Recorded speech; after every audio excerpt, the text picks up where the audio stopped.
दोस्तों मैं राज और राज इंडक्शन में आपका स्वागत करता हूं।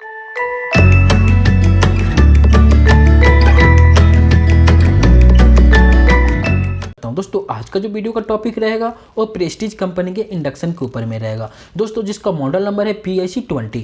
दोस्तों इसमें एक बेसिक IGBT सेक्शन का थ्योरिकल समझने वाले हैं। दोस्तों इसमें मैं बेसिक जो होता है IGBT सेक्शन के बारे में बताने वाला हूं ड्राइंग के माध्यम से। दोस्तों इसलिए बताने जा रहा हूं कि इसका जो बेसिक थ्योरिकल और प्रैक्टिकल लगभग 10 से 15 टॉपिक निकलेगा और इसमें जो आईसी का डेटा शीट होगा उसके माध्यम से आपको सिखाने की कोशिश करूंगा।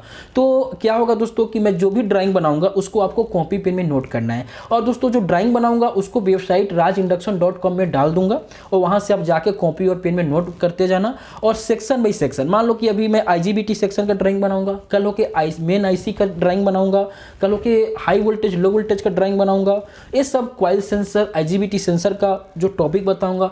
जब पूरी आईसी का डेटा शीट कंप्लीट ऐसे बन जाएगा तो छोटी छोटी पार्ट में आप सीखते जाओगे तो आपके लिए बहुत फायदा होगा। ओके, तो इसमें क्या होगा दोस्तों कि मान लो कभी भी कोई भी प्रॉब्लम क्रिएट होता है, मान लो कि अभी मैं जो बेसिक थ्योरिकल बताने जा रहा हूँ वो आईसी के समझ लो 7 नंबर पिन, 8 नंबर पिन और समझ लो 11 नंबर पिन, ये तीनों पिन के बारे में बताऊंगा दोस्तों कि इसमें कौन से पल्स आते हैं, कौन से पल्स आउट होते हैं। लगभग इसमें 16 पिन का आईसी लगा रहता है। आज 3 पिन का आईसी का कवर करेंगे, फिर कल हो के 3 पिन का करेंगे। ऐसे करते करते क्या होगा दोस्तों, छोटी छोटी के माध्यम से आप जानकारी लेते जाओगे और किसी दिन क्या होगा जब पूरा आईसी के 16 नंबर पिन हम कंप्लीट कर लेंगे तो दोबारा आपके पास मान लो इंडक्शन रिपेयर करने के लिए आता है तो कभी उसमें कंफ्यूज नहीं हो जाओगे और आसानी से उसको रिपेयर कर लोगे। कब करोगे? जब आप पूरी ड्राइंग को देखोगे, पूरी थ्योरिकल को समझोगे और अपने कॉपी पेन में नोट करोगे। दोस्तों क्या होता है, आप ड्राइंग को खुद हाथ से असेंबल करोगे तो आपको नई नई जानकारी मिलेगी। ओके, तो चलिए दोस्तों वीडियो को शुरू करते हैं। अभी दोस्तों यहाँ पे PCB का P का आप नोट कर सकते हैं और यहाँ पे डिस्प्ले कंट्रोल पैनल को भी नोट कर सकते हैं। ओके दोस्तों, उसके बाद इसका मैं क्या करूंगा, थ्योरिकल समझाऊंगा और कहां पे कैसे वोल्टेज को चेक करते हैं उसका बताऊंगा, जो मेरा IGBT सेक्शन का रहेगा। ओके दोस्तों, अभी दोस्तों इसका ड्राइंग के माध्यम से हम IGBT सेक्शन का थ्योरिकल समझने की कोशिश करेंगे। तो सबसे पहले दोस्तों कहां से शुरू करते हैं, हमारा न्यूट्रल लाइन और यहाँ पे फेस लाइन। दोस्तों न्यूट्रल लाइन से और फेस लाइन से हमारा सप्लाई जाता है। कौन सा सप्लाई होती है दोस्तों, ये AC सप्लाई होती है, 230 वोल्ट AC है। ओके दोस्तों, ये दोनों हम ट्रैक को चेक करेंगे तो हमारा जो यहाँ पे ब्रिज लगा हुआ है, ब्रिज रेक्टिफायर डायोड बोलते हैं, इसमें 4 पिन होता है। जो दोनों बीच वाला रहता है वो AC रहता है, यहाँ पे दोनों बीच वाला जो पॉइंट रहता है AC रहता है। जैसे यहाँ पे 230 वोल्ट इन करेगा AC तो हमको यहाँ पे DC आउटपुट करेगा। कितना करेगा दोस्तों, यहाँ पे DC आउटपुट हमारा 230 ही करेगा। ओके, ये DC के रूप में रहेगा। अब दोस्तों हमारा जो A वाला पॉइंट है ये निगेटिव है और A वाला जो पॉइंट है ये पॉजिटिव है। ओके, अब दोस्तों हम क्या करेंगे, सबसे पहले पॉजिटिव सिरे को पकड़ेंगे। दोस्तों पॉजिटिव ट्रैक को हम पकड़ते जाएंगे, सीधे आगे जाएंगे तो सीधे आगे जाएंगे यहाँ पे तो एक इंडक्टर कॉइल मिलेगा।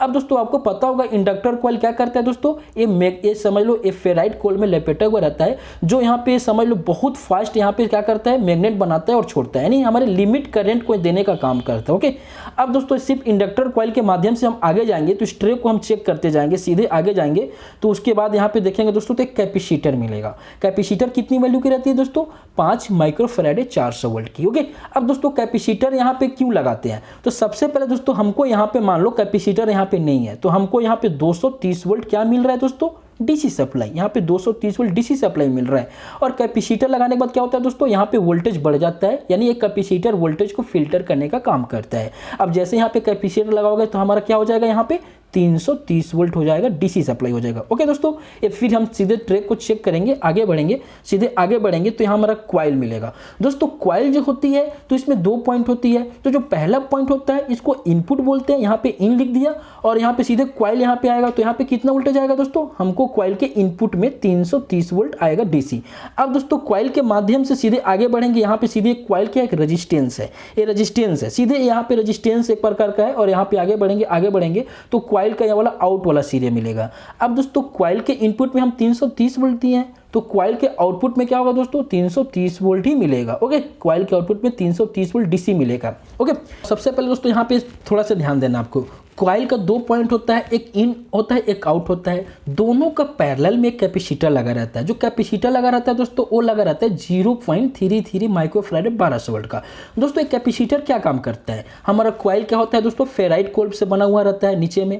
दोस्तों कैपेसिटर बहुत फास्टिंग चार्जिंग होती है और डिस्चार्जिंग होती है। अब दोस्तों चार्जिंग होती है तो ठीक है, लेकिन जब डिस्चार्जिंग होती है तो कहाँ पे करेगी, तो हमारे कैपेसिटर क्या करता है दोस्तों, यहाँ पे डिस्चार्ज इसका कॉइल का करंट अपने अंदर कंज्यूम कर लेता है। तो क्या होता है दोस्तों, हमारा IGBT के ऊपर इफेक्ट नहीं पड़ता है। इसके नाम से हम यहाँ पे कैपेसिटर लगाते हैं, और जो कैपेसिटर लगाते हैं दोस्तों हमेशा हाई वोल्टेज का कैपेसिटर लगाते हैं, क्योंकि कॉइल में ज़्यादा करंट रहती है तो हमारा कैपेसिटर भी ज़्यादा वोल्टेज का रहता है, 1200 वोल्ट का रहता है। तो जो डिस्चार्जिंग वाली वोल्टेज होती है कैपेसिटर अपने अंदर कंज्यूम कर लेती है। ओके, फिर दोस्तों सीधे आगे बढ़ेंगे तो सीधे IGBT मिलेगा। दोस्तों IGBT का क्या हो गया दोस्तों, कलेक्टर पॉइंट हो गया। IGBT कलेक्टर पॉइंट में हमेशा 330 वोल्ट DC रहता है। ओके, तो यहाँ पे IGBT कलेक्टर में हमेशा 330 वोल्ट DC रहता है। ओके, अब दोस्तों IGBT में 3 पॉइंट होता है, एक होता है एमीटर, एक होता है कलेक्टर, एक होता है गेट। हमारा एमीटर ग्राउंड रहता है हमेशा, और कलेक्टर में हमारा 330 वोल्ट हो जाएगा। अब गेट, जब तक गेट पे एक पल्स नहीं आएगा तो हमारा IGBT स्विचिंग नहीं करेगा। तो गेट पे पल्स कैसे आता है इसके हम बारे में बताएंगे। उससे पहले कि यहाँ पे सबसे पहले कॉइल का इनपुट और कॉइल का आउटपुट दोनों का फीडबैक कहाँ पे जाता है और क्यों जाता है इसके बारे में देखेंगे। ओके, तो सबसे पहले दोस्तों आपको थोड़ा सा यहाँ पे ध्यान देना है। हमारा कॉइल का इनपुट ये वाला ट्रैक हो जाएगा और कॉइल का आउटपुट ट्रैक हो जाएगा। तो सबसे पहले दोस्तों यहाँ पे कॉइल का इनपुट वाले ट्रैक को पकड़ें। मान लो कि दोस्तों यहाँ पे हमारा 820 के का रेजिस्टेंस लगा हुआ है। 820 के रेजिस्टेंस में मान लो नॉर्मली हम यहाँ पे 330 वोल्ट यहाँ पे आ रहा है। उसके बाद दोस्तों रेजिस्टेंस के लोड में यानी आउटपुट में हमको यहाँ पे 1 वोल्ट मिल जाएगा। ओके, 1 वोल्ट मिलने के बाद दोस्तों इसको ट्रैक को चेक करेंगे। तो दोस्तों आपको यहाँ पे फोकस करना है। ये रेजिस्टेंस यहाँ पे देख रहे हो, कौन सा रेजिस्टेंस है दोस्तों, यहाँ पे रेजिस्टेंस लगा है 2.4 के का। ये क्या किया दोस्तों, यहाँ पे ग्राउंड कर दिया हुआ है। जो हमारा मान लो नॉर्मल जो हमारा वोल्टेज और करंट ज्यादा आएगा तो इसको ग्राउंडिंग कर देगा। ओके दोस्तों, इस ट्रैक को चेक करेंगे तो सीधे हम ट्रैक को चेक करते जाएंगे। तो कहां पे जा रहा है दोस्तों, जो हमारा माइक्रो कंट्रोलर आईसी है उसके 8 नंबर पिन पे जा रहा है। ये कौन सा है दोस्तों, हमारा कॉइल का इनपुट वोल्टेज है। ओके, यहां पे लिख देता हूं कॉइल का इनपुट वोल्टेज। अब दोस्तों कॉइल का जो आउटपुट वाला ट्रैक को चेक करेंगे। तो सबसे पहले दोस्तों कॉइल का आउटपुट यानी IGBT का कलेक्टर। तो यहाँ पे हम ट्रैक को चेक करेंगे, सीधे आगे बढ़ेंगे तो यहाँ पे एक 820 के रेजिस्टेंस मिलेगा। अब दोस्तों जो 820 के रेजिस्टेंस मिलेगा तो यहाँ भी हमारा 330 वोल्ट DC यहाँ पे आउट होगा। ओके, अब दोस्तों यहाँ पे 820 का जो रेजिस्टेंस मिलेगा तो हमको 820 के रेजिस्टेंस मिलने से पहले हमको यहाँ पे कितना वोल्टेज मिलेगा, 330 वोल्ट DC मिलेगा। यहाँ पे 330 वोल्ट DC मिला। अब रेजिस्टेंस लगने के बाद वोल्टेज और करंट क्या होगा, ड्रॉप होगा। सीधे आगे बढ़ेंगे तो एक और रेजिस्टेंस मिलेगा। मान लो कि दोस्तों हमारा यहाँ पे वोल्टेज आ जाएगा, समझ लो यहाँ पे मेरा 100 वोल्टेज आएगा। अब यहाँ पे जो रेजिस्टेंस लगा हुआ है ये लगा हुआ है 33 के का, एक क्वार्टर वाट में लगी रहती है। अब 33 के रेजिस्टेंस लगने के बाद दोस्तों हमारा वोल्टेज कितना हो जाएगा, यहाँ पे हमारा वोल्टेज 1 वोल्टेज हो जाएगा।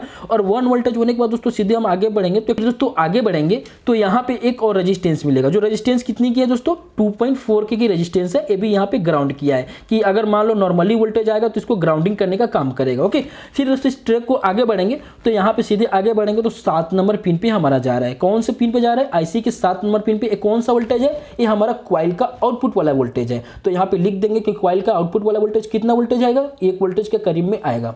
अब दोस्तों आपको यहाँ पे फोकस करना है माइक्रो कंट्रोल आईसी के। हमारा माइक्रो कंट्रोल आईसी 16 पिन का है। यहाँ पे 2 पिन को हम कंफर्म कर लिए, 7 नंबर पिन और 8 नंबर पिन। और कितना वोल्टेज आएगा हम प्रैक्टिकल इसको चेक करेंगे और वोल्टेज को लिख देंगे, और कितना वोल्टेज का डेटा शीट बनाएंगे इसको भी लिख देंगे। ओके दोस्तों, हमारे जो माइक्रो कंट्रोल आईसी है 9 नंबर पिन को चेक करेंगे। और 9 नंबर पिन को चेक करेंगे इसलिए क्योंकि ये 9 नंबर पिन से हमारा पल्स विड्थ मॉड्यूलेशन को क्या करता है, पॉजिटिव या निगेटिव जो भी सिग्नल देता होगा, जबकि इसका प्रैक्टिकल हम चेक कर लेंगे कि ये पॉजिटिव सिग्नल दे रहा है कि निगेटिव सिग्नल दे रहा है, और सिग्नल दे रहा है कि वोल्ट दे रहा है। तो इसको हम प्रैक्टिकल करके पहले कंफर्म कर लेते हैं। तो हमारा माइक्रो कंट्रोल आईसी का 3 पिन यहाँ पे आज कंफर्म कर सकते हैं। ओके, अब दोस्तों आपको यहाँ पे फोकस करना है कि हमारा एसी वोल्टेज कितना है, 233 वोल्ट एसी है। इसके हिसाब से मैं यहाँ पे डेटा शीट निकालूंगा और नोट करूंगा, कंफर्म हम लोग करेंगे कि कितना वोल्टेज आ रहा है कॉइल के इनपुट में और कॉइल के आउटपुट में। अब दोस्तों सबसे पहले यहाँ पे फोकस करना है, हमारा जो माइक्रो कंट्रोलर है 2 पिन यानी समझ लो 8 नंबर पिन पे और 7 नंबर पिन पे। जो हमारा 8 नंबर पिन होगा वो कॉइल का इनपुट ड्राइव पल्स आएगा, और जो 7 नंबर पिन होगा कॉइल के आउटपुट ड्राइव पल्स आएगा। अब दोनों पिन पे हमारा वोल्टेज को कंफर्म करना कि कितना कितना आता है। तो सबसे पहले दोस्तों हम 8 नंबर पिन को चेक करेंगे यहाँ पे। तो सबसे पहले हमारा 8 नंबर पिन पे कितना वोल्टेज आ रहा है, 0.9 करीब यानी 1 वोल्ट से करीब आ रहा है। ओके, यानी 1 वोल्ट से कम आ रहा है, हल्का सा कम आ रहा है। ये हमारा 8 नंबर पिन हो गया। और 7 नंबर पिन पे कितना आ रहा है दोस्तों, इस 7 नंबर पिन पे हमारा कितना आ रहा है, यानी समझ लो 0.89 के करीब आ रहा है। दोस्तों ये दोनों वोल्टेज को आपको नोट कर लेना है। अब दोस्तों आपको यहाँ पे नोट कर लेना है, क्या नोट करोगे दोस्तों, जो हमारा माइक्रो कंट्रोलर का आईसी का 2 पिन है, 8 नंबर पिन कॉइल का इनपुट, वहां पे कितना वोल्टेज आएगा, 0.95 के करीब आएगा। और जो माइक्रो कंट्रोलर आईसी के 7 नंबर पिन है वो कॉइल का आउटपुट वाला पिन है, कितना वोल्टेज आएगा, 0.90। यानी समझ लो 1 वोल्टेज से कम आएगा। कितने के डेटा शीट में हमने तैयार किया है, 230 वोल्ट के डेटा शीट के हिसाब से मैंने यहाँ पे तैयार किया। ओके दोस्तों, ये दोनों पॉइंट को आप नोट कर लेना। अब हमारा तीसरा सेक्शन क्या होता है, अब दोस्तों हमारे यहाँ पे तीसरा पॉइंट होता है आईसी के 11 नंबर पिन। हमारा 9 हो 8, ये हमारा 8 नंबर पिन हो गया। अब यहाँ से शुरू करेंगे 9, 10, 11। 11 नंबर पिन पे हमेशा दोस्तों क्या होता है कि हमारा जो पल्स विथ मॉड्यूलेशन है, जो पल्स विथ मॉड्यूलेशन में ट्रांजिस्टर लगा रहता है, यहाँ पे 3 ट्रांजिस्टर लगा है। तो पहला ट्रांजिस्टर जो हमारा एनपीएन होता है, इसके बेस पे पल्स आएगा हमारे आईसी के 11 नंबर पिन पे। तो हम यहाँ पे कंफर्म करेंगे जो 11 नंबर पिन है कौन सा पल्स दे रहा है, निगेटिव पल्स दे रहा है कि पॉजिटिव पल्स दे रहा है। पल्स के रूप में तो वोल्टेज तो नहीं दे रहा है। तो सबसे पहले हम 11 नंबर पिन को यहाँ पर चेक करेंगे। तो यहाँ पे हम 11 नंबर पिन को टच कर रहे हैं तो हमको यहाँ पे 4.36 मिल रहा है। ओके दोस्तों, ये 4.36 कहने का मतलब क्या है दोस्तों, हमारा जो आईजीबीटी को गेट पे पल्स यानी पल्स विथ मॉड्यूलेशन को पल्स देने का काम करेगा। अब दोस्तों यहाँ पे आपको फोकस करना है, जो 11 नंबर पिन है वहाँ पे 4.36 कहने मतलब क्या है कि हमको पल्स विथ मॉड्यूलेशन को पल्स देने का काम करेगा पॉजिटिव के रूप में।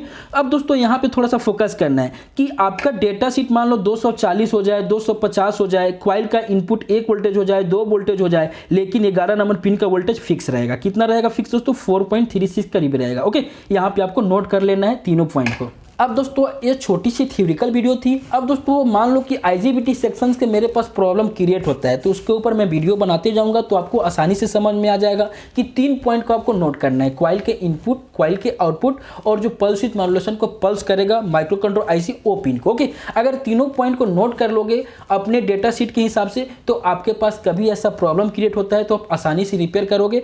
मान लो दोस्तों कि मेरे पास प्रैक्टिकली कोई प्रॉब्लम आ जाता है तो वहाँ पे मैं क्या करूँगा, वीडियो बनाऊंगा, थ्योरिकल भी बताऊंगा और आपको प्रैक्टिकल भी बताऊंगा। तो दोस्तों तीनों पॉइंट को नोट कर लेना। अगर दोस्तों मान लो इसका ड्राइंग चाहिए तो इसका ड्राइंग मैं क्या किया हूं, नीचे डिस्क्रिप्शन में लिंक दे दिया, वहां पे इसका ड्राइंग बना लिया, वहां पे लिख भी दिया हूं कि इतना वोल्टेज में क्वाइल के इनपुट पे इतना वोल्टेज आएगा, क्वाइल के आउटपुट पे इतना वोल्टेज आएगा और 11 नंबर पिन से कितना आउट होगा। ओके दोस्तों, तो दोस्तों अगर आपको मान लो कि घर बैठे इंडक्शन का कंपोनेंट चाहिए, आपको मार्केट में इंडक्शन का कंपोनेंट नहीं मिल रहा है और ओरिजिनल कंपोनेंट चाहिए तो आपको क्या करना पड़ेगा, सबसे पहले यहाँ पे ध्यान देंगे, आपको कुछ नहीं करना पड़ेगा। नीचे में तो लिंक दे दिया हूं, डायरेक्ट लिंक से जाके आप वहां पे जा सकते हो या आपको क्या करना पड़ेगा, गूगल खोलो। गूगल खोलने के बाद दोस्तों वहां पे rajinduction.com को सर्च करो। जैसे ही वहां पे rajinduction.com सर्च करोगे तो वहां पे मेरा एक वेबसाइट खुलेगा। वेबसाइट खुलने के बाद दोस्तों आपको यहाँ पे जाना है, शॉप नेम में जाना है। शॉप नेम में जाने के बाद दोस्तों वहां पे आप देख सकते हो कि इंडक्शन का आपको कंपोनेंट यहाँ पे मिल जाएगा। कंपोनेंट के साथ साथ में कौन से कंपोनेंट की क्या प्राइस है वहां पे साइड में आपको लिखा मिल जाएगा और कितनी पीस आपको मंगानी है वो भी आपको मिल जाएगा। ऊपर से आईजीबीटी शुरू करेंगे, आईजीबीटी से लेकर समझ लो हमारे पास ट्रांजिस्टर, रेजिस्टेंस, पीएफ, एसएमडी में ट्रांजिस्टर, बहुत ऐसे इंडक्शन के कंपोनेंट लगभग मेरे पास अवेलेबल हो गया है। अगर मान लो यहाँ पे बात करेंगे दोस्तों रेजिस्टेंस, आप देख सकते हो कि मेरे पास रेजिस्टेंस पूरी कंबो पैक में अवेलेबल है। रेजिस्टेंस की बात करूंगा दोस्तों थोड़ा सा आपको कॉस्टली मिलेगा क्योंकि रेजिस्टेंस मेरे पास कुछ रेजिस्टेंस जो है जैसे 200 के कुछ रेजिस्टेंस मेरे पास अवेलेबल है जो कॉपर में है और रेजिस्टेंस थोड़ा कॉस्टली आता है। तो दोस्तों यहाँ पे पूरी रेजिस्टेंस मिल जाएगी, 1 वाट में रेजिस्टेंस पूरी मिलेगी, हाफ वाट की रेजिस्टेंस मिल जाएगी। अगर मान लो दोस्तों आपको ऑर्डर करना है, कैसे ऑर्डर करेंगे आपको यहाँ पे थोड़ा सा बता रहा हूँ। सबसे पहले आपको क्या करना पड़ेगा कि आप यहाँ पे देख सकते हो कि कौन कौन सा कंपोनेंट है, क्या क्या प्राइस चल रहा है, उसको क्या करना है अपने कॉपी पेन में नोट कर लेना है या आपको व्हाट्सएप में टाइप कर लेना है कि मेरे को आईजीबीटी 10 पीस चाहिए, इसका रेट भी आप देख सकते हो इतना है। जो जो कंपोनेंट आपको चाहिए उसको नोट कर लेना है। नोट करने के बाद दोस्तों आप यहाँ पे व्हाट्सएप देखते हैं, व्हाट्सएप नंबर है, ओनली फॉर आपको व्हाट्सएप कर देना है, मेरे में सेंड कर देना है। दोस्तों आपको हाथ जोड़ के विनती करूँ कि आप व्हाट्सएप करने के बाद 6 घंटे कम से कम वेट करो, हो सकता है आपको तुरंत आपको रिप्लाई मिल जाए, ऐसा होता है 6 घंटे के अंदर आपको रिप्लाई मिलेगा। वहां पे दोस्तों एक बिल सेंड करूंगा, बिल को वहां पे चेक कर सकते हो और बिल सेंड करने के बाद दोस्तों अगर आपको मान लो मेरे ऊपर भरोसा है तो आपको पैसा पहले पे करना पड़ेगा। नीचे में मेरा बिल के नीचे में अकाउंट नंबर होगा, फोन पे, गूगल पे नंबर होगा, वहां पे पैसा पे करने के बाद दोस्तों वहां पे नीचे में लिखा हुआ है कि पैसा पे करने के बाद में दोस्तों आपको 24 घंटे के अंदर में आपका सामान जो होगा डिस्पैच कर दिया जाएगा और 10 से 15 दिन तक वेट करना पड़ेगा। उसके बाद दोस्तों 10 से 15 दिन के अंदर में आपके घर तक पहुंच जाएगा जो आप एड्रेस मेरे को दिए रहोगे। दोस्तों कंपोनेंट को आप बहुत कोई मेरे से मंगाता है, आप एक बार मेरे से मंगा के यूज करो, ट्राई करो अगर मेरे ऊपर विश्वास करते हो। दोस्तों मेरे से लगभग बात करूं कि जो मेरा कंपोनेंट है ऑल इंडिया से मंगाते हैं। अगर मेरे ऊपर आपको विश्वास है तो कंपोनेंट पहले आप मंगा लो पैसा पे करके, कोई दिक्कत नहीं है। 10 से 15 दिन के अंदर में आपको घर तक कंपोनेंट पहुंच जाएगा और कंपोनेंट को चेक कर लेना, क्वालिटी अच्छी रहेगी। और दोस्तों मेरे वीडियो से मान लो कुछ भी नया सीखे होगे तो मेरे को विश्वास जरूर करना। ओके दोस्तों, तो आज की वीडियो देखने के लिए दिल से धन्यवाद। मैं राज।